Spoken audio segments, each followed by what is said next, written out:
direito romano nós temos. Qual é o grupo que vai se apresentar?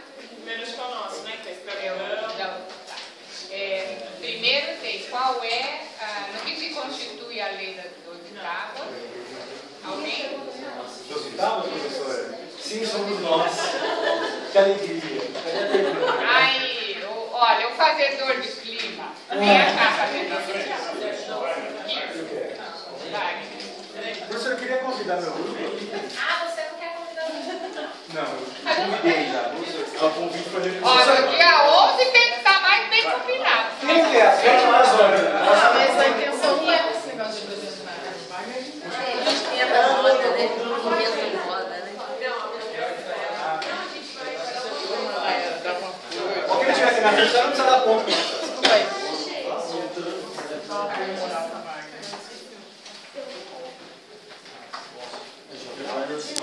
É jogral, começa. Um fala. A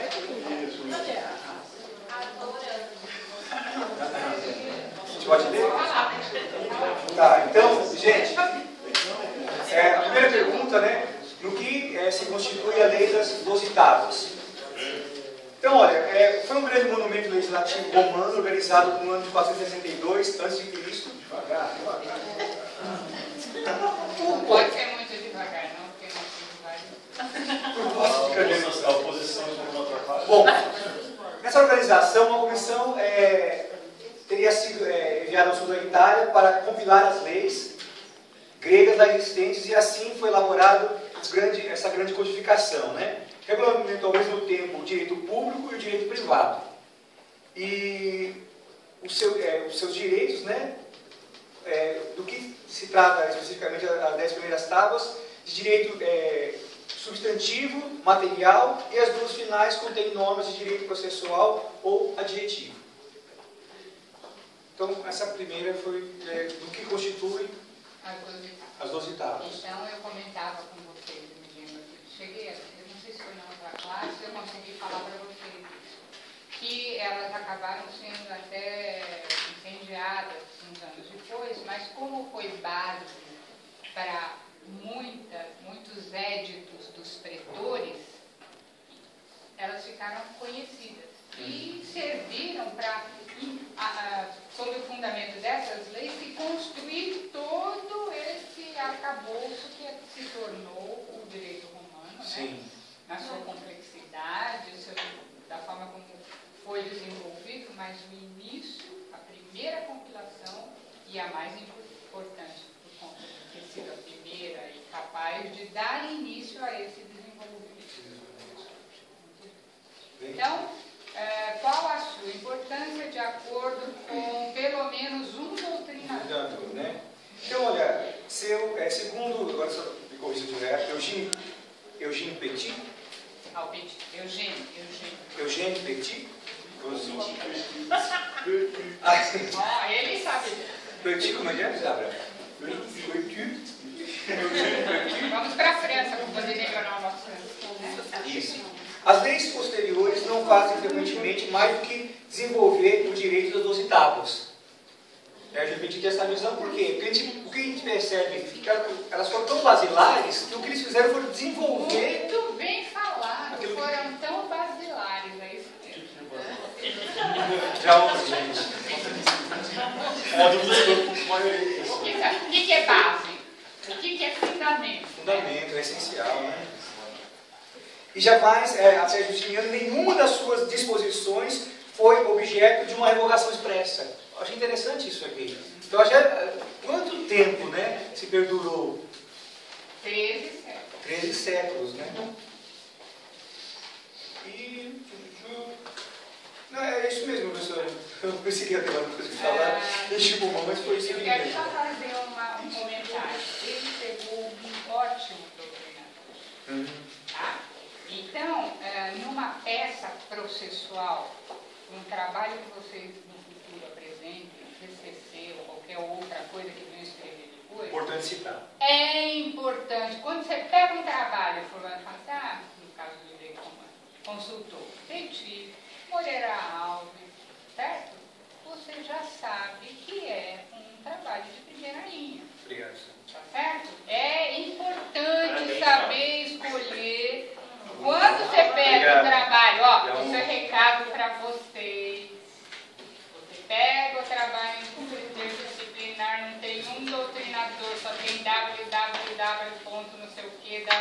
HTTP, www.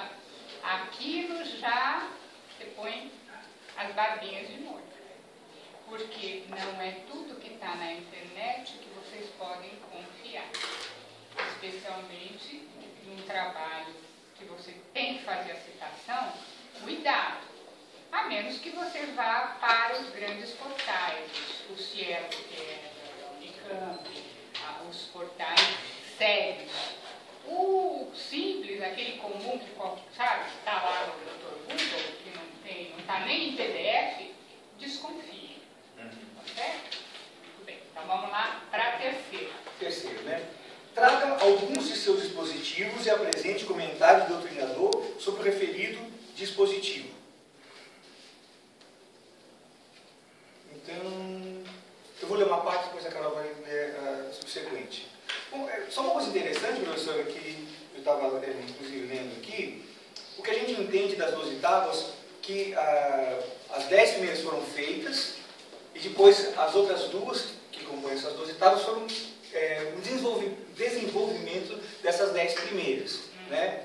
E nós citamos aqui, o conteúdo das 12 é variado, né? Não foi esquecido o direito público, nem o direito privado, nem o sagrado, nem o processo civil. Então, nós citamos, fizemos uma citação da tábua número 11, né, a 11ª, que é a última vontade do povo tenha força de lei. Segundo, não é permitido o casamento entre patrícios e plebeus, que era bem conhecido, inclusive, isso aqui na época. E na época que ela fez, isso era muito... Depois vocês vão ver que os plebeus enriquecem. E aí o casamento se torna possível. Mas nessa época, de jeito nenhum que uma aristocrata patrícia iria casar com ele. Não, aí, exatamente, né? Na declaração pública de novas consagrações da tábua número 12 do penhor. Então, aí nós vamos colocar agora. Se alguém fez consagrações, né, uma coisa litigiosa que pague o dobro do valor da coisa consagrada. E, bom, quer continuar, Carol? O que ela fez? Bom, a terceira, se alguém obtém de má fé a posse provisória de uma coisa que o pretor, para por fim ao litígio, nomeia 3 árbitros e que estes condenem o possuidor de má fé a restituir o dobro dos frutos. A quarta, se um escravo comete um furto ou causa algum dano, sabendo o patrono que seja obrigado esse patrono a entregar o escravo como indenização do prejudicado. Então, nós já temos noções aí de indenização, de responsabilização pelo prejuízo, ou seja, a responsabilidade civil. Certo? Bom, segundo Silvio Meira... Silvio Meira também é um bom doutrinador e se desenvolveu muito no estudo das 12 tábuas. Né? Existe uma opinião uniforme dos escritores acerca das duas últimas peças, que estas constituem um complemento do que nós falamos inicialmente, né? As 10 primeiras tábuas, contendo a norma de direito processual. E segundo o Antônio Vilardi, Luiz, depois de muita discussão de que as 10 primeiras tábuas seriam insuficientes, segundo o entendimento dos plebeus, são elaboradas então mais 2 tábuas que recebem a aprovação de todos. Porque o povo precisava. Então, eles viram a necessidade de que as 10 não eram suficientes, desenvolveram em cima dessas 10 essas outras 2. Vejam bem, uma coisa que eu, quando leio um trabalho, de certa forma eu estou preparando vocês para o interdisciplinar. Por que eu exijo a citação? No momento que eles me falam que pesquisaram no Silvio Meira, que pesquisaram no PETI, etc. e tal, eu tenho mais segurança jurídica, entende? Vocês têm mais segurança jurídica de que o trabalho de vocês está bem fundamentado e, portanto, com mais credibilidade. Fala, Maicon. Fala, Maria. O que é mais interessante, então, colocar as situações assim, segundo plano, ou colocar as bibliografias? Olha, ótima pergunta da Vanessa. As duas coisas. No final da resposta do trabalho tem que ter a bibliografia, as referências bibliográficas.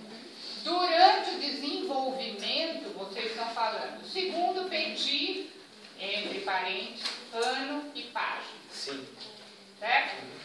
E eu sei que o PETI, eu vou olhar na referência bibliográfica, o PETI é o Manual de Direitos do Romance, do ano tal e do ano tal.